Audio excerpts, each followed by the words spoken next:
Je vais vous présenter où j'en suis dans mon doctorat. Donc, soyez indulgents, hein, c'est un work in progress, un travail en cours. Ça fait 2 ans que je suis inscrite au doctorat. Les mots pour le dire, le vécu du médecin en contexte d'annonce de mauvaises nouvelles oncologiques, c'était le titre du départ. Ça se pourrait qu'on arrive finalement à quelque chose comme les mots pour le dire, l'éprouvé du médecin devant ce qui n'a pas de représentation. Une approche phénoménologique herméneutique. Donc, on va écouter un petit quelque chose. Oui, bonjour, docteur Ataki. Ça va bien? Ça va, j'attendais votre appel. Alors, j'ai reçu les premières biopsies qu'on a faites. Oui. Celui-ci dans la masse, dans le sein. Oui. Et ça démontre qu'il y a un tumeur cancéreux. Oui. Carcinome canalaire infiltrant, ça c'est le type de cancer du sein qu'on voit le plus souvent. OK. Carcinome canalaire infiltrant. OK. Oui. D'accord. Grade 3. OK. C'est pas la même chose que le stade. Non. Le grade, c'est une indication de... La grosseur. Non, pas la grosseur. Les détails de la tumeur, combien des cellules sont en train de multiplier, la forme des glandes, etc. C'est une indication de l'agressivité potentielle de la tumeur. Il y a 3 grades. Grade 1, grade 2, grade 3. Votre tumeur, c'est une grade 3. OK, super. Bon. Oui, bonjour, docteur Ah, Ataki. excusez, là, il faut que je Oui, bonjour, l'arrête. docteur Ataki. C'est toujours ça, le problème. C'est qu'il repart tout le temps. Bon. Vous venez d'entendre ma mauvaise nouvelle. C'est le point de départ du projet de thèse. Donc, c'est une expérience subjective, vous le comprenez. C'est un moment de bascule important pour moi. Là, j'ai peut-être juste un petit problème de Python. OK, non, je l'ai. Vous vous en doutez, là, dans mon existence, en quelques mots, il y a un univers de sens qui bascule. Il y a un langage qui nous unit, le médecin et moi, mais quel langage? Des mots qui, pour lui, ont tout un référent et qui, pour moi, sont nouveaux, mais dont je comprends néanmoins la gravité.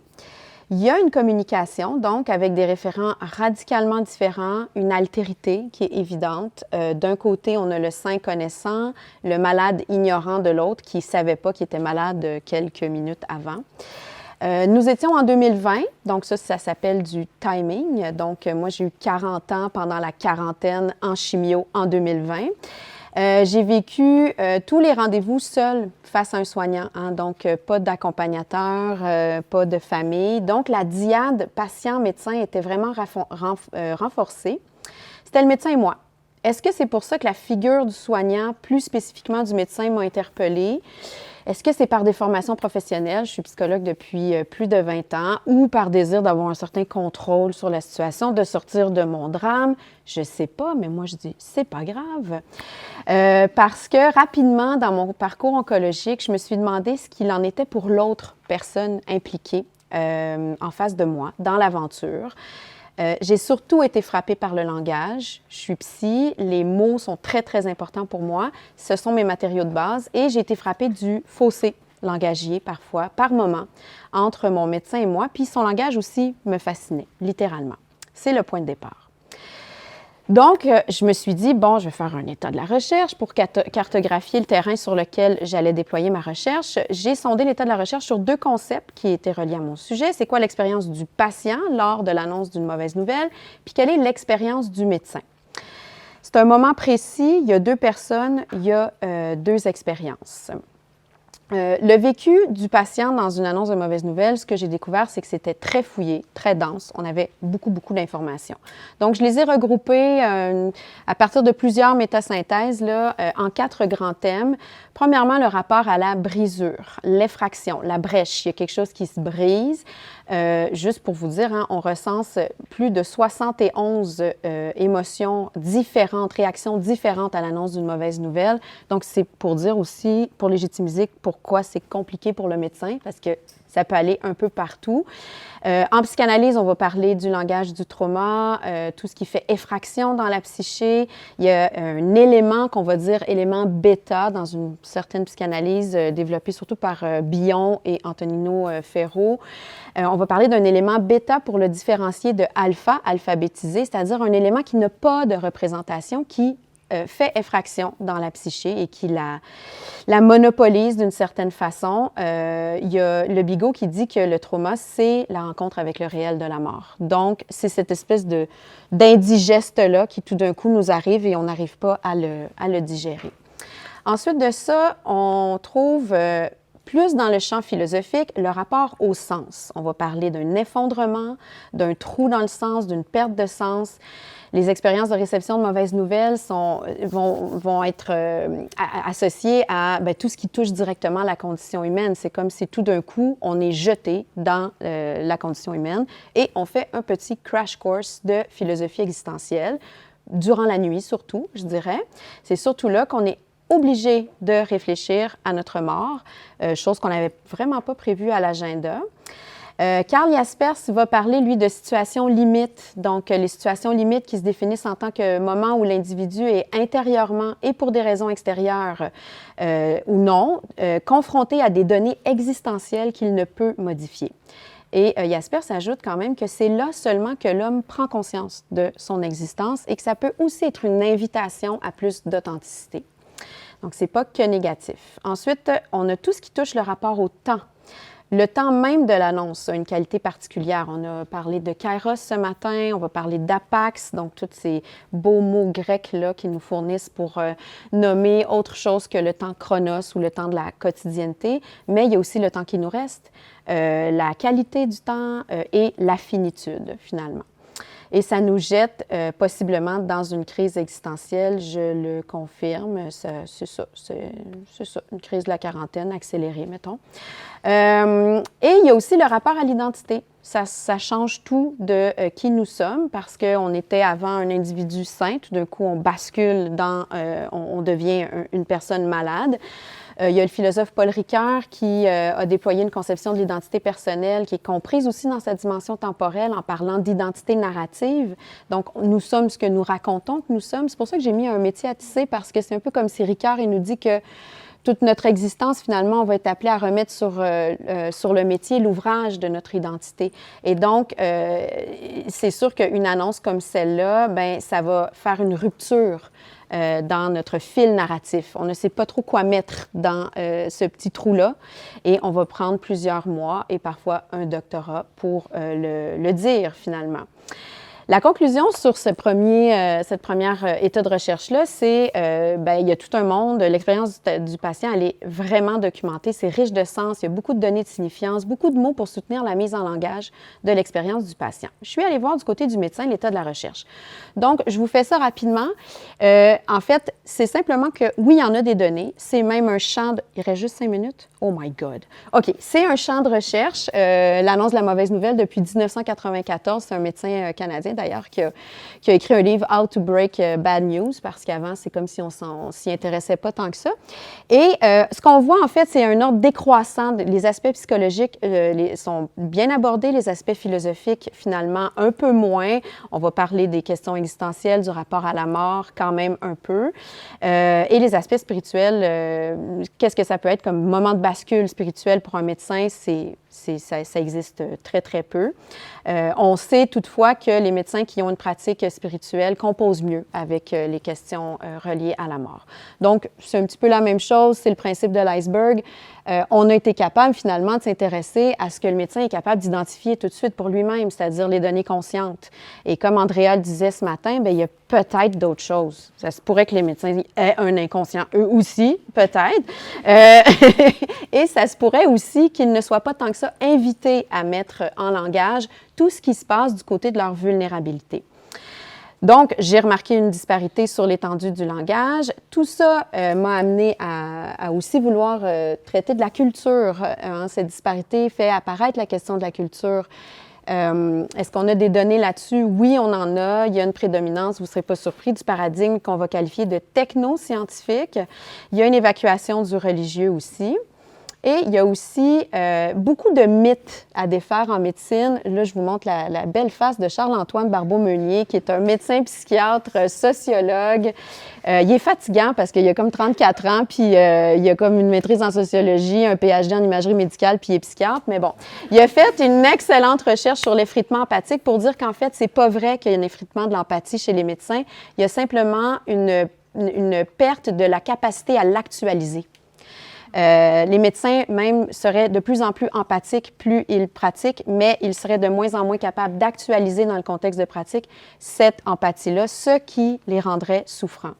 Donc, je passe rapidement sur la culture.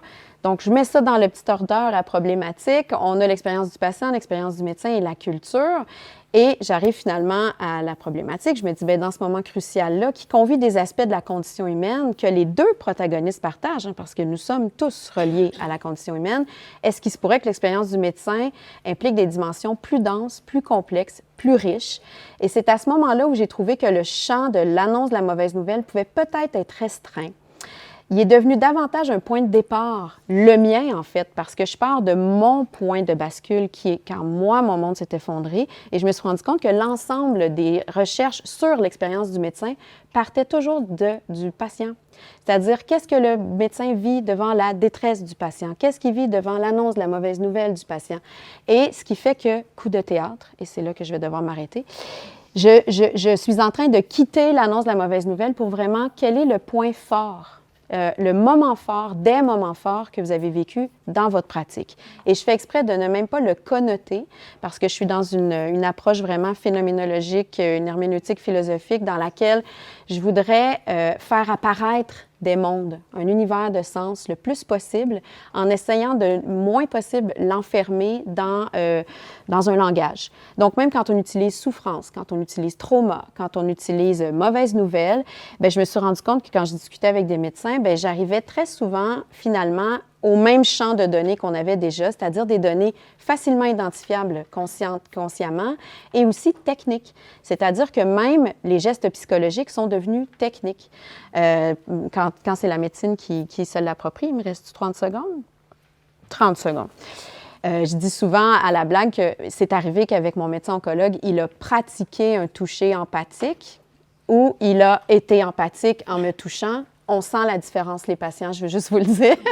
Donc, il y a vraiment cette tendance-là à la technique que j'essaye de contourner, en fait, en essayant le plus possible de partir de l'expérience du médecin. Et c'est tout ce que je peux vous dire pour le moment. Je compte commencer mon terrain quelque part en 2025 et probablement aussi, si tout fonctionne bien, en partie ici à Clermont et au Québec aussi, pour voir si les données sont semblables. Je vous remercie.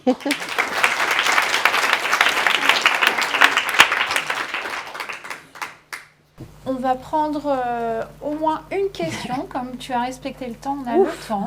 Ça a été pas facile. Est-ce qu'on a une question dans le public? Ou un commentaire. Ou un commentaire, oui.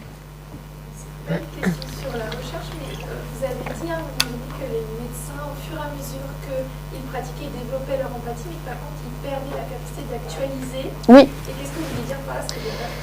Bien, en fait, je vais prendre les mots exacts de Charles-Antoine parce que c'est lui qui le dit le mieux. Mais c'est que le contexte de pratique ne favorise pas une régulation de cette empathie-là, ce qui amène finalement des pratiques défensives, ce dont Andrea parlait, que ce soit l'acting out ou d'autres, la carapace, se refermer, puis c'est un mythe tenace que pour finalement bien s'en sortir en tant que médecin face à la souffrance, face à toutes ces questions-là existentielles, la solution, c'est de moins ressentir, très souvent. Et c'est qu'il demeure empathique, mais il y a un écart entre cette prédisposition-là, parce qu'il y a beaucoup de recherches qui montrent que la population des médecins sont plus empathiques que le reste de la population. Mais on dirait qu'au bout de quelques années, surtout chez les étudiants en médecine, on l'observe dès que l'internat commence, dès qu'on va dans les milieux de pratique, il y a une baisse de cette observation-là comportementale de l'empathie. Sauf que quand on les questionne, la disposition à l'empathie, elle est tout aussi là. Mais finalement, elle finit par être... on applique une dissociation dessus. Et donc, c'est là qu'on va parler de trauma, parce qu'il y a des traumas chez les médecins aussi. Mais sauf que l'idée, c'est que finalement, ça se pourrait très bien que j'arrive à reconceptualiser tout ça à partir de mots qu'on connaît en psychanalyse. Donc, trauma, post-trauma, réminiscence post-traumatique, dissociation, des mots en philosophie existentielle. Mais j'aimerais ça, ne pas d'abord plaquer le mot en premier pour voir, je pourrais être surprise. Parce que juste en discutant dans les corridors, je suis déjà surprise. Donc, des gens qui vont me dire, ben moi, ça a été, par exemple, le moment où, là, ça ne s'est pas passé ici, mais une infirmière qui m'a raconté ça, chef d'une urgence, et puis elle en a vu des gens mourir, puis à un moment donné, elle ne sait pas pourquoi, une jeune fille décédée dans un accident d'auto, elle a vu la photo du visage sur le permis de conduire, puis c'était pas le même visage qu'elle avait traité naturellement, et elle a été hantée, mais des semaines. Et là, comme elle est la chef de son unité, elle fait des débriefs, mais les débriefs, je ne sais pas si vous en faites ici, mais ça reste essentiellement technique aussi. Donc, il y a très peu d'espace langagier pour soutenir une expérience qui est très complexe. Mais même dans la recherche, on voit qu'on a une tendance à simplifier, puis à dire, bien, à la minute où le médecin se sent compétent, il est content. Oui, mais non. Non. Voilà. Merci.